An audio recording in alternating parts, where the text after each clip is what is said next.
ಇಷ್ಟವಾದರೆ ದಯವಿಟ್ಟು ಸಬ್ಸ್ಕ್ರೈಬ್ ಮಾಡಿಕೊಳ್ಳಿ. ಇಡೀ ದಿನ ಕೆಲಸ ಕಾರ್ಯ ಇಲ್ಲ, ಸುಮ್ಮನೆ ಕುಳಿತು ಬಿಟ್ಟಿ ಆಹಾರ ಸೇವಿಸ್ತಾ ಇರ್ತೀಯ.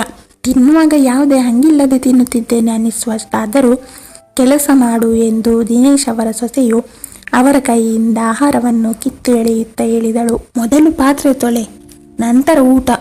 ಅವರು ಕಂಗಾಲಾದ ಕಣ್ಣುಗಳಿಂದ ತಮ್ಮ ಸೊಸೆಯನ್ನು ನೋಡುತ್ತಾ ಹೇಳಿದರು. ಮಗು, ನಾನು ನಿನ್ನೆ ರಾತ್ರಿಯೂ ಏನೂ ತಿಂದಿಲ್ಲ. ನನ್ನ ಆರೋಗ್ಯ ಹದಗೆಟ್ಟಿದೆ, ಆದ್ದರಿಂದ ತುಂಬ ಹಸಿವಾಗುತ್ತಿದೆ. ಸ್ವಲ್ಪ ತಿಂದ ನಂತರ ಎಲ್ಲ ಕೆಲಸವನ್ನು ಮಾಡುತ್ತೇನೆ. ಅಷ್ಟರಲ್ಲಿ ಅವರ ಸೊಸೆಯು ಕಿರುಚಾಡಲು ಪ್ರಾರಂಭಿಸಿದಳು.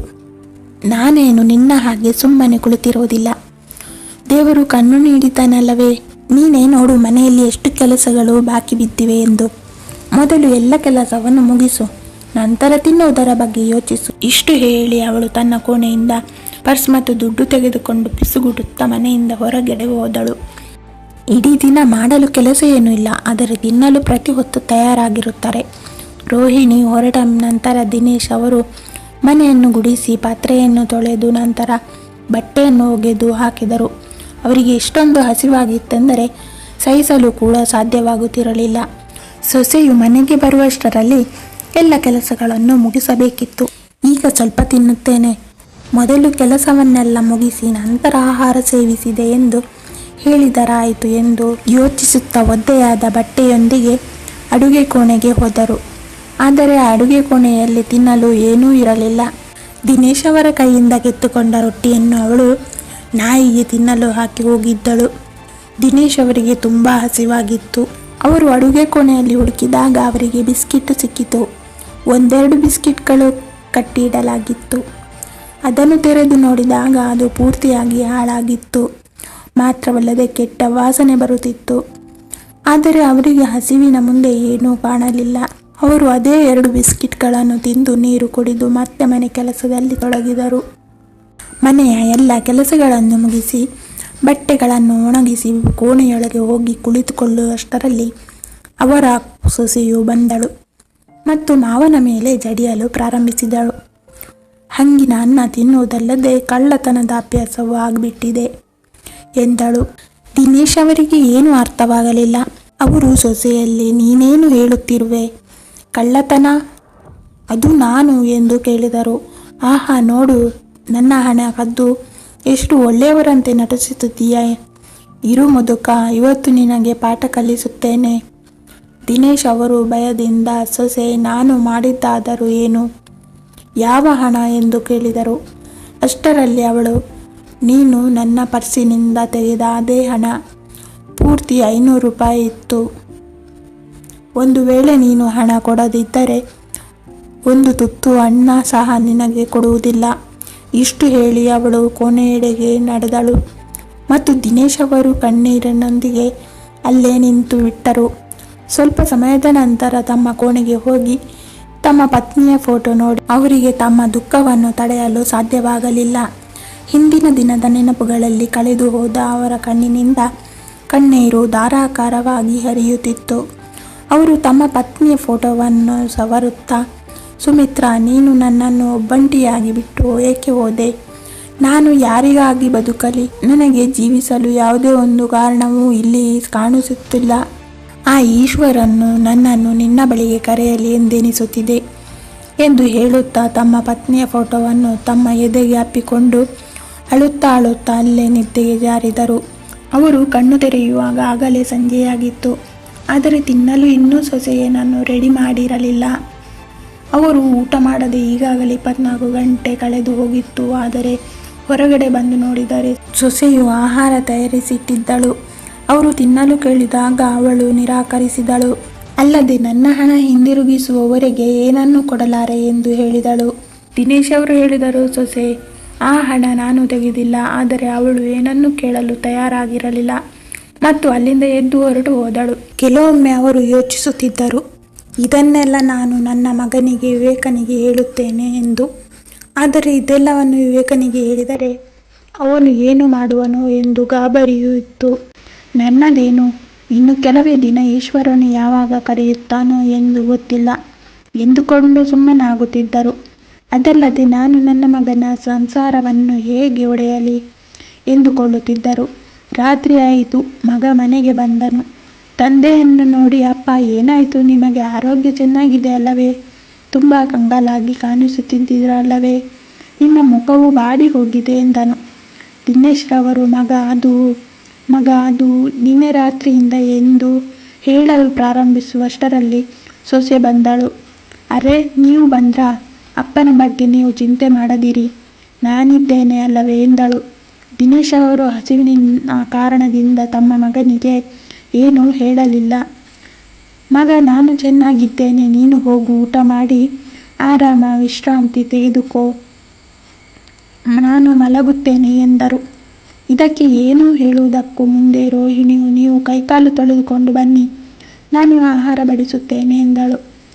ವಿವೇಕನು ಕೈಕಾಲು ತೊಳೆದು ಬಂದು ಆಹಾರ ಸೇವಿಸಲು ಕುಳಿತನು ಮತ್ತು ಹೆಂಡತಿಯನ್ನು ಕೇಳಿದನು, ಅಪ್ಪನ ಆರೋಗ್ಯ ಚೆನ್ನಾಗಿಲ್ಲವೇ? ಅದಕ್ಕೆ ರೋಹಿಣಿಯು, ಇಲ್ಲವೇ, ಸಂಜೆ ಅಷ್ಟೇ ಮಕ್ಕಳೊಂದಿಗೆ ಪಾರ್ಕ್ಗೆ ಹೋಗಿ ಬಂದಿದ್ದಾರೆ, ಸ್ವಲ್ಪ ಆಚೆ ಈಚೆ ಓಡಿರಬಹುದು, ಹಾಗಾಗಿ ದಣಿವಾಗಿದೆ ಎಂದಳು.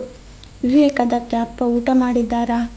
ಅವಳು ಗಂಟಲು ಕೆರೆಸಿಕೊಂಡು, ಸಂಜೆ ಊಟದ ನಂತರವೇ ಅವರು ಪಾರ್ಕಿಗೆ ಹೋಗಿ ಬಂದಿದ್ದಾರೆ, ಈಗ ಅವರು ತಿಂದು ಕುಡಿದು ಆರಾಮವಾಗಿ ನಿದ್ದೆ ಮಾಡುತ್ತಿದ್ದಾರೆ ಎಂದಳು. ಅಲ್ಲಿ ಕೋಣೆಯಲ್ಲಿ ಹಸಿವೆಯಿಂದ ದಿನೇಶ್ ಅವರ ಪರಿಸ್ಥಿತಿ ಕಂಗಾಲಾಗಿತ್ತು. ಆಗಲೇ ಅವರಿಗೆ ತನ್ನ ಪತ್ನಿಯು ತಮ್ಮ ಮಗನಿಗೆ ಹೇಳುತ್ತಿದ್ದ ಬಡ ಮಕ್ಕಳ ಕಥೆಯು ನೆನಪಾಯಿತು. ಅವರ ಬಳಿ ಒಂದು ತುತ್ತು ಅನ್ನವೂ ಇಲ್ಲದೆ ಇದ್ದಾಗ ಆ ಮಕ್ಕಳು ತಮ್ಮ ಹೊಟ್ಟೆಗೆ ಬಿಗಿಯಾಗಿ ಬಟ್ಟೆಯನ್ನು ಕಟ್ಟಿಕೊಂಡು ನಿದ್ದೆ ಮಾಡುತ್ತಿದ್ದರು. ಇದರಿಂದ ಅವರಿಗೆ ಹಸಿವೆಯ ಅರಿವಾಗುತ್ತಿರಲಿಲ್ಲ. ದಿನೇಶ್ ಅವರು ಸಹ ತಮ್ಮ ಹೊಟ್ಟೆಗೆ ಬಿಗಿಯಾಗಿ ಒಂದು ಬಟ್ಟೆಯನ್ನು ಕಟ್ಟಿಕೊಂಡು ಮಲಗಿದರು. ಬೆಳಿಗ್ಗೆ ಎಚ್ಚರಗೊಂಡಾಗ ಅವರಿಂದ ಏಳಲು ಸಾಧ್ಯ ಸಹ ಆಗಲಿಲ್ಲ. ನಿಶಕ್ತಿಯಿಂದ ತಲೆ ಸಹ ತಿರುಗುತ್ತಿತ್ತು. ಆದರೂ ಹೇಗಾದರೂ ಎದ್ದು ನಿಂತು ಮನೆ ಕೆಲಸದಲ್ಲಿ ತೊಡಗಿದರು. ವಿವೇಕನಿಗೆ ಇವತ್ತು ಯಾವುದೋ ಒಂದು ಮೀಟಿಂಗ್ಗೆ ಹೋಗಬೇಕಾಗಿತ್ತು, ಆದ್ದರಿಂದ ಅವನು ಬೇಗನೆ ಎದ್ದಿದ್ದ. ದಿನೇಶ್ ಅವರು ಕೆಲಸ ಮಾಡುತ್ತಿದ್ದುದನ್ನು ಕಂಡು, ಅಪ್ಪ ನೀವೇಕೆ ಇದನ್ನೆಲ್ಲ ಮಾಡುತ್ತಿದ್ದೀರಿ? ನೀವು ಬಿಡಿ, ರೋಹಿಣಿ ಇದ್ದಾಳಲ್ಲ, ಅವಳು ಎಲ್ಲವೂ ಮಾಡುತ್ತಾಳೆ. ಗಂಡನ ಮುಂದೆ ಅವಳಿಗೆ ಏನೂ ಹೇಳಲು ಸಾಧ್ಯವಾಗಲಿಲ್ಲ. ರೋಹಿಣಿ, ಹೌದು ಅಪ್ಪ, ನೀವು ಮಾಡಬೇಡಿ, ನಾನು ಮಾಡುತ್ತೇನೆ ಎಂದಳು ಮತ್ತು ದಿನೇಶ್ ಅವರ ಬಳಿಗೆ ಬಂದು ಮೆಲ್ಲನೆ, ಇನ್ನು ನಿನಗೆ ಬುದ್ಧಿ ಬಂದಿಲ್ಲವೇ? ಇವತ್ತು ಸಹ ಹಸಿವೆಯಿಂದ ಸಾಯಬೇಕು ಅಂದುಕೊಂಡಿದ್ದೀಯಾ ಎಂದಳು. ಅಷ್ಟರಲ್ಲಿ ವಿವೇಕನು, ಇಲ್ಲಿ ಕೇಳು, ಈ 500 ರೂಪಾಯಿ ತೆಗೆದುಕೋ, ನಿನ್ನೆ ನನಗೆ ಅಗತ್ಯವಿತ್ತು, ಆದ್ದರಿಂದ ನಿನ್ನ ಹಣ ತೆಗೆದುಕೊಂಡಿದ್ದೆ. ಇದನ್ನು ಕೇಳಿದ ದಿನೇಶ್ ಅವರು, ಕೇಳಿಸಿಕೊಂಡೆಯಾ ಸೊಸೆ, ನಾನು ನಿನ್ನೆ ಹೇಳಿಲ್ಲವೇ, ನಾನು ಯಾವುದೇ ದುಡ್ಡು ತೆಗೆದುಕೊಳ್ಳಲಿಲ್ಲ ಎಂದು. ಅವಳು ಅವಳ ತಪ್ಪನ್ನು ಒಪ್ಪಿಕೊಳ್ಳಲು ತಯಾರಿಲ್ಲದೆ, ಆಯಿತು ಸರಿ, ತಿಂಡಿ ಮಾಡಿದ್ದೇನೆ, ಎಷ್ಟು ಬೇಕೋ ಅಷ್ಟು ತಿನ್ನು, ಒಂದೇ ದಿನದಲ್ಲಿ ಹೇಗೆ ಕ್ಷೀಣಿಸಿರುವೆ ಎಂದಳು. ಈ ಶೋಚನೀಯವಾದ ಜೀವನವನ್ನು ಕೇವಲ ತಮ್ಮ ಮಗನಿಗಾಗಿ ಬದುಕುತ್ತಿದ್ದರು. ಆದರೆ ದಿನೇ ದಿನೇ ಅವರ ಸಹನೆ ಶಕ್ತಿಯು ಕಡಿಮೆಯಾಗುತ್ತಾ ಬಂದಿತು. ರೋಹಿಣಿಯು ರೊಟ್ಟಿ ಮಾಡಿದ್ದಳು. ವಿವೇಕ ಹೇಳಿದನು, ಅಪ್ಪ ನೀವು ತಿಂಡಿ ಮಾಡಿ, ರೋಹಿಣಿ ತುಂಬ ರುಚಿಯಾದ ರೊಟ್ಟಿ ಮಾಡಿದ್ದಾಳೆ. ರೋಹಿಣಿಯು ದಿನೇಶರ ಕಡೆಗೆ ನೋಡಿದ ಬಿರುಕು ನೋಟದಿಂದ ತಿನ್ನಲು ಬರುತ್ತಿದ್ದ ದಿನೇಶ್ ಅವರು ಅಲ್ಲೇ ನಿಂತು ಬಿಟ್ಟರು. ವಿವೇಕ ಹೇಳಿದ, ನೀವೇಕೆ ಅಲ್ಲೇ ನಿಂತು ಬಿಟ್ಟಿರಿ, ಬನ್ನಿ ಅಪ್ಪ. ದಿನೇಶ್ ಅವರು, ಇಲ್ಲ ಮಗನೇ, ನಿನಗೆ ಆಫೀಸಿಗೆ ಹೋಗಲಿದೆ, ನನಗೇನು, ಮನೆಯಲ್ಲಿ ಇರುತ್ತೇನೆ, ಮತ್ತೆ ತಿನ್ನಬಹುದು. ವಿವೇಕನು ಹಠ ಮಾಡಿದಾಗ ಅವರು ಅಲ್ಲಿ ಕೂತು ತಿಂಡಿ ಮಾಡಿದರು. ವಿವೇಕನಿಗೆ ಹೊರಡಲು ತಡವಾಗಿದ್ದರಿಂದ ಮಧ್ಯಾಹ್ನದ ಊಟವನ್ನು ಬುತ್ತಿಯಲ್ಲಿ ಕಟ್ಟಿಕೊಂಡು ಅವನು ಹೊರಟ. ದಿನೇಶ್ ಅವರ ಬಟ್ಟಲಲ್ಲಿದ್ದ ರೊಟ್ಟಿಯನ್ನು ತೆಗೆದು ರಾತ್ರಿ ಮಿಕ್ಕಿದ ರೊಟ್ಟಿಯನ್ನು ಅವರ ಬಟ್ಟಲಿಗೆ ಹಾಕಿ, ಇದನ್ನು ತಿನ್ನು, ಕಸದ ಬುಟ್ಟಿಗೆ ಹಾಕುವುದಕ್ಕಿಂತ ನೀನು ತಿನ್ನಬಹುದು ಎಂದು ಹೇಳಿ ಒಳ್ಳೆಯ ರೊಟ್ಟಿಯನ್ನು ತೆಗೆದುಕೊಂಡು ಅವಳು ಹೊರಟಳು. ದಿನೇಶ್ ಅವರ ಕಣ್ಣಲ್ಲಿ ನೀರು ಬಂದು ಹೃದಯವನ್ನು ಭಾರವಾಗಿಸಿಕೊಂಡು ಅಲ್ಲೇ ಕುಳಿತರು. ಅವರಿಗೆ ಇನ್ನೂ ತಡೆಯಲು ಸಾಧ್ಯವಿರಲಿಲ್ಲ. ಕಣ್ಣೀರನ್ನು ಒರೆಸಿಕೊಂಡು ಅಲ್ಲಿದ್ದ ರೊಟ್ಟಿಯನ್ನು ಒಂದು ಕಾಗದದಲ್ಲಿ ಮಡಚಿಕೊಂಡು ಕೋಣೆಗೆ ಹೋದರು. ರೋಹಿಣಿಗೆ ಯಾವುದೇ ಅರಿವು ಇರಲಿಲ್ಲ. ಅವಳು ಸ್ನೇಹಿತರೊಂದಿಗೆ ಕಿಟ್ಟಿಪಾಟಿಗೆ ಹೊರಟಳು. ಅವಳು ಮನೆಗೆ ಬರುವಷ್ಟರಲ್ಲಿ ದಿನೇಶ್ ಅವರು ಮನೆ ಬಿಟ್ಟು ಹೋಗಿದ್ದರು. ಅವರು ಯಾರಿಗೂ ಏನೂ ಹೇಳಲಿಲ್ಲ. ಕೇವಲ ಅವರ ಪತ್ನಿಯ ಫೋಟೋವನ್ನು ತೆಗೆದುಕೊಂಡು ಮನೆಯಿಂದ ಹೊರಟರು. ರೋಹಿಣಿ ಮನೆ ತಲುಪಿ ಮನೆ ಗಲೀಜಾಗಿರುವುದನ್ನು ಕಂಡು ಕಿರುಚಲು ಪ್ರಾರಂಭಿಸಿದಳು. ಎಲ್ಲಿ ಸತ್ತಿರುವೆ ಮುದುಕ, ಒಂದು ಸಣ್ಣ ಕೆಲಸ ಹೇಳಿದರೂ ನಿನ್ನಿಂದ ಮಾಡಲು ಸಾಧ್ಯವಿಲ್ಲ ಎಂದಳು. ಅವಳಿಗೆ ಏನೂ ಉತ್ತರ ಸಿಗದಿದ್ದಾಗ ಅವಳು ಮನೆಯಲ್ಲಿ ಹುಡುಕಿದಳು. ಆದರೆ ಅವಳಿಗೆ ಯಾರೂ ಕಾಣಲಿಲ್ಲ. ಅವಳು ಮುದುಕನಿಗೆ ಇಷ್ಟೊಂದು ಧೈರ್ಯ ಬಂದಿದೆ, ಹೇಳದೆ ಮನೆಯಿಂದ ಹೋಗಿದ್ದಾನೆ, ಬರಲಿ ಸರಿಯಾಗಿ ಪಾಠ ಕಲಿಸುತ್ತೇನೆ ಅಂದುಕೊಂಡಳು. ಈಗ ಸಂಜೆಯಾಗುತ್ತಾ ಬಂತು ಮತ್ತು ವಿವೇಕನು ಮನೆಗೆ ಬರುವ ಸಮಯವಾಗುತ್ತಾ ಬಂತು. ಆದರೆ ದಿನೇಶ್ ಅವರ ಯಾವುದೇ ಪತ್ತೆ ಇರಲಿಲ್ಲ. ಈಗ ರೋಹಿಣಿಗೆ ಭಯವಾಗಲು ಪ್ರಾರಂಭವಾಯಿತು. ವಿವೇಕನು ಮನೆಗೆ ತಲುಪುವ ಮುಂಚೆ ದಿನೇಶ್ ಅವರು ಬಾರದಿದ್ದರೆ ವಿವೇಕ್ ಖಂಡಿತವಾಗಿಯೂ ಅಪ್ಪ ಎಲ್ಲಿ ಎಂದು ಕೇಳುವನು. ಆಗ ನಾನು ಏನೆಂದು ಉತ್ತರಿಸಲಿ? ಅವನು ಖಂಡಿತವಾಗಿಯೂ ನನ್ನ ಅಪ್ಪ ಎಲ್ಲಿ ಹೋದರು ಮತ್ತು ಯಾಕೆ ಹೋದರು, ಅವರಿಗೆ ಇಲ್ಲಿ ಏನು ತೊಂದರೆಯಾಗಿತ್ತು ಎಂದು ಕೇಳುವನು. ಮತ್ತು ವಿವೇಕ ಇನ್ನೇನು ಯಾವುದೇ ಗಳಿಗೆಯಲ್ಲಿ ಮನೆಗೆ ತಲುಪಬಹುದು. ಅವರು ಮನೆಗೆ ತಲುಪಿದ ತಕ್ಷಣ ಮೊದಲು ಅಪ್ಪನೊಂದಿಗೆ ಮಾತನಾಡಲು ಕೋಣೆಗೆ ಹೋಗುವನು. ರೋಹಿಣಿಗೆ ಈ ವಿಷಯ ತುಂಬ ಚೆನ್ನಾಗಿಯೇ ಗೊತ್ತಿತ್ತು. ಇದರಿಂದ ಅವಳ ಮನಸ್ಸು ಇನ್ನೂ ಭಯಭೀತವಾಗಿತ್ತು. ಅವಳು ಯೋಚಿಸಿದಂತೆ ಆಯಿತು. ವಿವೇಕ ಆಫೀಸಿನಿಂದ ಬಂದ ತಕ್ಷಣ ನೇರವಾಗಿ ಅಪ್ಪನ ಬಳಿ ಮಾತನಾಡಲು ಹೋದನು. ಹೊರಗಡೆ ಎಲ್ಲೂ ಕಾಣದಾಗ ನೇರವಾಗಿ ಅಪ್ಪನ ಕೋಣೆಗೆ ಹೊರಟು ಹೋದ. ಆದರೆ ದಿನೇಶ್ ಅವರು ಅಲ್ಲಿಯೂ ಇರಲಿಲ್ಲ. ಅವನು ರೋಹಿಣಿಯ ಬಳಿ ಕೇಳುತ್ತಾನೆ, ರೋಹಿಣಿ, ಅಪ್ಪ ಎಲ್ಲಿ ಹೋಗಿದ್ದಾರೆ? ಸಾಮಾನ್ಯವಾಗಿ ಎಲ್ಲೂ ಹೋಗುವುದಿಲ್ಲ, ಇವತ್ತು ಎಲ್ಲಿ ಹೋಗಿದ್ದಾರೆ ಎಂದು ಕೇಳಿದ. ರೋಹಿಣಿ ಸ್ವಲ್ಪ ಹೊತ್ತು ಸುಮ್ಮನೆ ನಿಂತಳು. ವಿವೇಕನು ಮತ್ತೆ ಕೇಳಿದ, ನಾನೇನು ಕೇಳುತ್ತಿರುವೆ ರೋಹಿಣಿ? ರೋಹಿಣಿ ಭಯದಿಂದ ಹೇಳಿದಳು, ಅಪ್ಪ ಎಲ್ಲಿದ್ದಾರೆ ಎಂದು ನನಗೇನು ಗೊತ್ತಿಲ್ಲ. ವಿವೇಕ್ ರೋಹಿಣಿಯನ್ನು ದಿಟ್ಟಿಸಿ ನೋಡುತ್ತಾ, ನಿನಗೆ ಗೊತ್ತಿಲ್ಲವೇ? ಇದರ ಅರ್ಥವೇನು ಎಂದ. ನಾನು ಇಂದು ಪಕ್ಕದ ಮನೆಯ ರಾಗಿಣಿ ಆಂಟಿಯ ಜೊತೆ ಕಿಟ್ಟಿ ಪಾರ್ಟಿಗೆ ಹೋಗಿದ್ದೆ ಎಂದು ರೋಹಿಣಿ ಉತ್ತರಿಸಿದಳು. ವಿವೇಕ್ ಸಿಟ್ಟಿನಿಂದ ಸಿಡುಕುತ್ತಾ, ಏನು ಹೇಳಿದೆ ನೀನು? ಅದು ಸಹ ಕಿಟ್ಟಿ ಪಾರ್ಟಿಗೆ? ಒಂದು ವಿಷಯ ಚೆನ್ನಾಗಿ ನೆನಪಿಟ್ಟಿಕೋ, ಇಂದು ನನ್ನ ಅಪ್ಪನಿಗೆ ಏನಾದರೂ ಆದರೆ ನಾನು ನಿನ್ನನ್ನು ಸುಮ್ಮನೆ ಬಿಡಲಾರೆ. ಮುಂದೆ ಏನೇನು ನಡೆಯುತ್ತೋ ಅದರ ಜವಾಬ್ದಾರಿ ನೀನೇ ಆಗುತ್ತಿ. ಇಷ್ಟು ಹೇಳಿ ಅವನು ಅವನ ತಂದೆಯನ್ನು ಹುಡುಕಲು ಹೊರಟ. ಅವನು ನೆರೆಹೊರೆಯವರ ಜೊತೆ ಕೇಳಿದ, ಆದರೆ ಯಾರಿಗೂ ಏನೂ ಗೊತ್ತಿರಲಿಲ್ಲ. ಆದರೆ ದಿನೇಶ್ ಅವರು ಮನೆ ಬಿಟ್ಟು ಹೋದ ವಿಷಯ ತಿಳಿದ ನೆರೆಹೊರೆಯವರಿಂದ ಸತ್ಯ ಮುಚ್ಚಿಡಲು ಸಾಧ್ಯವಾಗಲಿಲ್ಲ. ಅವರು ರೋಹಿಣಿಯು ತನ್ನ ಮಾವನಿಗೆ ನೀಡುತ್ತಿದ್ದ ಹಿಂಸೆ ಮತ್ತು ಅತ್ಯಾಚಾರವನ್ನು ವಿವೇಕನಿಗೆ ವಿವರಿಸಿ ಹೇಳಿದರು. ದಿನೇಶ್ ಅವರಲ್ಲಿ ಮನೆ ಕೆಲಸ ಮಾಡಿಸುತ್ತಿದ್ದ ವಿಷಯ ಮತ್ತು ವಿವೇಕ್ ಆಫೀಸಿಗೆ ಹೋದ ನಂತರ ದಿನೇಶ್ ಅವರಿಗೆ ರೋಹಿಣಿಯು ಬೈಯುತ್ತಿದ್ದ ವಿಷಯ ಮತ್ತು ಕೆಲವೊಮ್ಮೆ ಹೊಟ್ಟೆಗೆ ಬಿಗಿಯಾಗಿ ಬಟ್ಟೆ ಕಟ್ಟಿ ಹಸಿವಿನಿಂದ ಮಲಗುತ್ತಿದ್ದ ವಿಷಯ ಎಲ್ಲವನ್ನು ವಿವರಿಸಿ ಹೇಳಿದರು. ಎಲ್ಲವನ್ನೂ ಕೇಳಿ ವಿವೇಕನಿಗೆ ತಲೆ ಹುಚ್ಚು ಹಿಡಿದಂತಾಯಿತು. ಅವನು ಇರುವಾಗಲೇ ತನ್ನ ಹೆಂಡತಿಯು ಅಪ್ಪನಿಗೆ ಮಾಡುತ್ತಿದ್ದ ಹಿಂಸಾಚಾರವನ್ನು ಕೇಳಿ ಅವನಿಗೆ ನಂಬಲು ಸಾಧ್ಯವಾಗಿರಲಿಲ್ಲ. ಇಷ್ಟೆಲ್ಲ ನಡೆದಿದ್ದರೂ ಇವನಿಗೆ ಯಾವುದೇ ಅರಿವು ಇರಲಿಲ್ಲ ಎಂದು ಯೋಚಿಸುತ್ತಾ ಅವನು ತಂದೆಯನ್ನು ಹುಡುಕಲು ಹೊರಟ. ತಂದೆಯು ಅಕ್ಕಪಕ್ಕದಲ್ಲಿ ಎಲ್ಲೂ ಸಿಗದಿದ್ದಾಗ ಅವರು ಅಲ್ಲಿಗೆ ಹೊರಟಿರಬಹುದು, ಅವರು ಬಸ್ ನಿಲ್ದಾಣ ಅಥವಾ ರೈಲ್ವೆ ನಿಲ್ದಾಣದಲ್ಲಿ ಇರಬಹುದೆಂದುಕೊಂಡ. ಅವನು ನೇರವಾಗಿ ರೈಲ್ವೆ ನಿಲ್ದಾಣಕ್ಕೆ ಹೊರಟ. ಅಲ್ಲಿ ಅವನಿಗೆ ಯಾರೂ ಸಿಗಲಿಲ್ಲ. ಅವನು ತಕ್ಷಣ ಅವನ ಕಾರನ್ನು ಬಸ್ ನಿಲ್ದಾಣಕ್ಕೆ ತಿರುಗಿಸಿ ಕಾರಿನಿಂದ ಇಳಿದು ಓಡುತ್ತಾ ಬಸ್ ನಿಲ್ದಾಣದೊಳಗೆ ಹೊರಟ. ಮತ್ತೆ ಅಲ್ಲಿ ಇಲ್ಲಿ ನೋಡಿದ. ಆಗ ಅವನ ಕಣ್ಣು ಅಲ್ಲೇ ಪಕ್ಕದಲ್ಲಿ ಬೆಂಚಿನ ಮೇಲೆ ಕುಳಿತಿದ್ದ ದಿನೇಶ್ ಅವರ ಮೇಲೆ ಹೋಯಿತು.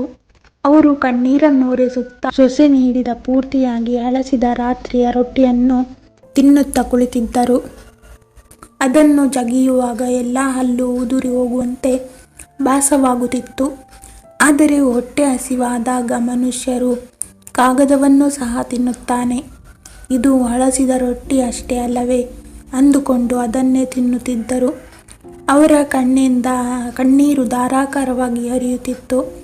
ವಿವೇಕನು ಅಪ್ಪನನ್ನು ಕಂಡ ತಕ್ಷಣ ಓಡುತ್ತಾ ಅವರ ಬಳಿಗೆ ಹೋದ ಮತ್ತು ಅವರನ್ನು ಗಟ್ಟಿಯಾಗಿ ತಬ್ಬಿಕೊಂಡು ಅಳಲು ಪ್ರಾರಂಭಿಸಿದ. ನನ್ನನ್ನು ಕ್ಷಮಿಸಿಬಿಡಿ ಅಪ್ಪ, ಎಲ್ಲವೂ ನನ್ನದೇ ತಪ್ಪು, ಎಲ್ಲವೂ ನನ್ನಿಂದಲೇ ಆಗಿದೆ. ನನಗೀಗ ಎಲ್ಲದರ ಅರಿವು ಆಗಿದೆ. ನೀವು ನನಗೆ ಏನೂ ಹೇಳಲಿಲ್ಲ. ಯಾಕಪ್ಪ, ಯಾಕೆ ಹೇಳಲಿಲ್ಲ? ಏನು ನನಗೆ ನಿಮಗೆ ನನ್ನ ಮೇಲೆ ನಂಬಿಕೆ ಇರಲಿಲ್ಲವೇ? ಇಲ್ಲ ಮಗನೇ, ಹಾಗೇನೂ ಇಲ್ಲ. ನನಗೆ ನಿನ್ನ ಮೇಲೆ ಪೂರ್ತಿ ನಂಬಿಕೆ ಇದೆ. ಆದರೆ ನಾನು ನನ್ನ ಮಗನ ಸಂಸಾರವನ್ನು ಒಡೆಯಲು ಬಯಸುತ್ತಿರಲಿಲ್ಲ. ನಿನ್ನ ಸಂತೋಷವೇ ನನಗೆ ಎಲ್ಲದಕ್ಕಿಂತಲೂ ಮುಖ್ಯ. ವಿವೇಕ್ ಅವರನ್ನು ಸಮಾಧಾನಪಡಿಸಿ, ಬನ್ನಿ ಅಪ್ಪ, ಮನೆಗೆ ನಡೆಯಿರಿ ಎಂದನು. ದಿನೇಶ್ ಅವರು, ಇಲ್ಲ ಮಗನೇ, ನನಗೆ ನಿನ್ನ ಮೇಲೆ ಯಾವುದೇ ಕೋಪ ಇಲ್ಲ. ಆದರೆ ನಾನು ಮನೆಗೆ ಬರಲು ಸಾಧ್ಯವಿಲ್ಲ. ಆದರೆ ವಿವೇಕನು ಅವರನ್ನು ಹೇಗೋ ಸಮಾಧಾನಪಡಿಸಿ ಅವರನ್ನು ಮನೆಗೆ ಕರೆದುಕೊಂಡು ಬಂದ. ಅಲ್ಲೇ ಎದುರಲ್ಲಿ ರೋಹಿಣಿ ನಿಂತಿದ್ದಳು. ಅವಳ ಪಾಪಗಳಿಗೆ ಇಂದು ಅಂತ್ಯವಾಗಿತ್ತು. ರೋಹಿಣಿಯನ್ನು ನೋಡಿದ ತಕ್ಷಣ ಅವನ ಸಿಟ್ಟು ನೆತ್ತಿಗೇರಿತು. ಅವನು ರಭಸದಿಂದ ನಡೆದು ರೋಹಿಣಿಯ ಬಳಿ ಹೋಗಿ ನಿಂತ ಅವಳ ಕಪಾಳಕ್ಕೆ 4 ಬಾರಿಸಿದ ಮತ್ತು ಹೇಳಿದ, ನಿನಗೆಷ್ಟು ಧೈರ್ಯ ನನ್ನಪ್ಪನೊಂದಿಗೆ ಈ ರೀತಿ ವರ್ತಿಸಲು? ನಾನು ನಿನಗೆ ನನ್ನ ಸಂಸಾರವನ್ನು ಚೆನ್ನಾಗಿ ನೋಡಿಕೊಳ್ಳುವ ಜವಾಬ್ದಾರಿಯನ್ನು ನೀಡಿದ್ದೆ, ಅಲ್ಲದೆ ಹಣ ಉಡಾಯಿಸಲು ಮತ್ತು ಮನೆ ಹಾಳು ಮಾಡುವ ಜವಾಬ್ದಾರಿಯನ್ನು ಅಲ್ಲ. ನನ್ನ ಅಮ್ಮ ಹೋದ ನಂತರ ನಾನು ನಿನ್ನ ಬಳಿ ನನ್ನ ಅಪ್ಪನನ್ನು ಚೆನ್ನಾಗಿ ನೋಡಿಕೋ ಎಂದು ಮಾತ್ರನೇ ಹೇಳಿದ್ದೆ. ಆದರೆ ನೀನು ನನ್ನ ಅಪ್ಪನೊಂದಿಗೆ ಎಷ್ಟು ಕೆಟ್ಟದಾಗಿ ವರ್ತಿಸಿರುವೆ. ಈಗಿಂದೀಗಲೇ ನನ್ನ ಮನೆಯಿಂದ ಹೊರಟು ಹೋಗು ಎಂದ. ರೋಹಿಣಿ ಅವನ ಕಾಲಿಗೆ ಬಿದ್ದು ಅಳುತ್ತಾ, ನನ್ನನ್ನು ಕ್ಷಮಿಸಿ ವಿವೇಕ್, ನಾನು ಇನ್ನು ಮುಂದೆ ಯಾವತ್ತೂ ಇಂಥ ತಪ್ಪು ಮಾಡಲಾರೆ. ನಾನು ನಿಮ್ಮ ಹೆಂಡತಿ, ನಿಮ್ಮನ್ನು ತುಂಬ ಪ್ರೀತಿಸುವೆ. ವಿವೇಕನು ಅವಳನ್ನು ಎಬ್ಬಿಸಿ ಮನೆಯಿಂದ ಹೊರಗಡೆ ತಳ್ಳಿದ.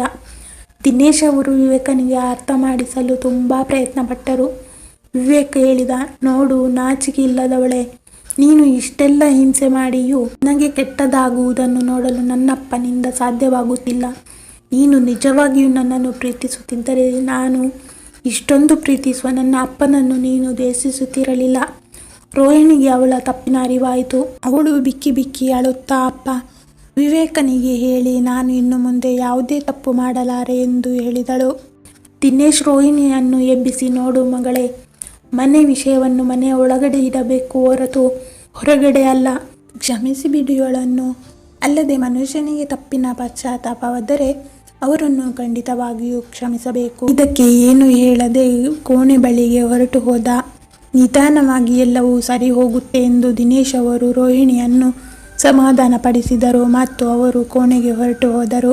ಬೆಳಗಾದ ತಕ್ಷಣ ವಿವೇಕನು ಎದ್ದು ನೋಡಿದಾಗ ಅಪ್ಪ ಹೊರಗೆ ಕುಳಿತಿದ್ದರು ಮತ್ತು ಬಿಸಿ ಬಿಸಿಯಾದ ರೊಟ್ಟಿ ಮತ್ತು ಚಹಾವನ್ನು ಕುಡಿಯುತ್ತಿದ್ದರು. ವಿವೇಕನು ಆಫೀಸಿಗೆ ಹೊರಟು ಹೋದ. ಅಪ್ಪ ಚೆನ್ನಾಗಿದ್ದಾರೆ ಎಂದು ನೋಡಲು ಮಧ್ಯಾಹ್ನ ಊಟದ ಸಮಯಕ್ಕೆ ಮನೆಗೆ ಹಿಂದಿರುಗಿದ. ಮನೆಗೆ ಬಂದು ನೋಡಿದಾಗ ರೋಹಿಣಿಯು ದಿನೇಶ್ ಅವರ ತಲೆಗೆ ಎಣ್ಣೆ ಸವರುತ್ತಿದ್ದಳು. ಈಗ ಅವಳು ಬದಲಾಗಿದ್ದಳು. ದಿನೇಶ್ ಅವರ ಬಟ್ಟೆ, ಬರೆ, ಮಾತ್ರೆ, ಮದ್ದು ಮತ್ತು ಊಟದ ಬಗ್ಗೆ ತುಂಬ ಎಚ್ಚರ ವಹಿಸುತ್ತಿದ್ದಳು. ನಿಧಾನವಾಗಿ ವಿವೇಕನು ತನ್ನ ಪತ್ನಿಯ ಬದಲಾದ ವರ್ತನೆಯನ್ನು ಕಂಡು ಅವಳನ್ನು ಕ್ಷಮಿಸಿದನು.